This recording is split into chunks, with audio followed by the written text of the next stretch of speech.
আমাদের নারায়ণপুর এলাকায় দরিদ্র এলাকা আমাদের দেখেন গরু এপার থেকে ওপারে ঘাস খায়, ঘাস খাওয়া শেষ হলে এপার থেকে এপার আসে। একটি ব্রিজ না থাকাতে আমাদের এরকম দুর্ঘটনা। সামাজিক যোগাযোগ মাধ্যমে হঠাৎ করেই ভাইরাল হয়ে ওঠা একজন মানুষ তাজুল ভাই। কারো কাছে তিনি হাসির খোরাক, আবার কারো কাছে অনুপ্রেরণা বা সাহসী একজন মানুষ হিসেবে পরিচিতি পেয়েছেন। কিন্তু এই ভাইরাল হওয়ার পেছনে লুকিয়ে আছে এক কঠিন জীবন সংগ্রাম, দারিদ্র আর অদম্য স্বপ্নের গল্প। তাজু ভাই নিজেই বলেন, মানুষকে হাসাতে পারলেও তার জীবনে কষ্টের শেষ নেই। আড়ালে চোখের পানি ধরে রাখেন তিনি। সেই কষ্ট, সেই আবেগ থেকে ভিডিও বানানো শুরু করেন। অনেকে তাকে নিয়ে ঠাট্টা বিদ্রূপ করে, তবুও তিনি থেমে থাকেননি। কারণ তার লক্ষ্য বিনোদন নয়, নিজের এলাকার বাস্তবতা সবার সামনে তুলে ধরা। দরিদ্র পরিবারের জন্ম নেওয়া তাজু ভাইয়ের জীবনের গল্প যেন সংগ্রামের প্রতিচ্ছবি। বসবাসের জন্য নেই পাকা ঘর, ভাঙাচুরা একটি কুড়ি ঘরেই তাদের দিন কাটে। কখনো ঝড় বৃষ্টিতে সেই ঘরটিও টিকে থাকে না। নিজের একটি ঘর বানানোর স্বপ্ন থাকলেও তা এখনো অধরা।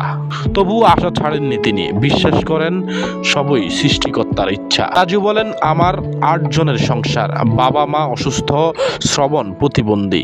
ঢাকায় নির্মাণাধীন শ্রমিকের হেল্পার হিসেবে কাজ করি। পরিবারের দুঃখ কষ্ট ভুলতে ভিডিও করি। আমি সাংবাদিক নই। আপনারা সাংবাদিকরা নারায়ণপুরে আসেন না, আমাদের এলাকার খবর রাখেন না। আপনাদের এখানে আনার জন্যই আমি ভিডিও করি। আমি বোকাশোকা মানুষ, আমার ভুল হতেই পারে। আপনারা আমাকে ট্রোল করেন, এতে আমার কষ্ট নেই। আমি চাই চরের মানুষের উন্নয়ন হোক। ভিডিও বানানোর পিছনে তার আরেকটি বড় উদ্দেশ্য হলো চরাঞ্চলের মানুষের দুর্দশা তুলে ধরা। তিনি চান দেশের প্রত্যন্ত অঞ্চলের ভাঙা রাস্তা, অবহেলিত জনপদ এবং অসহায় মানুষের জীবন যেন সবার নজরে আসে।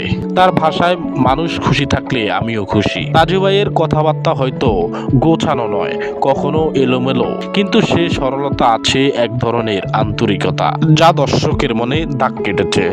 স্থানীয়দের মতে তিনি অত্যন্ত সহজ সরল এবং ভালো মনের মানুষ।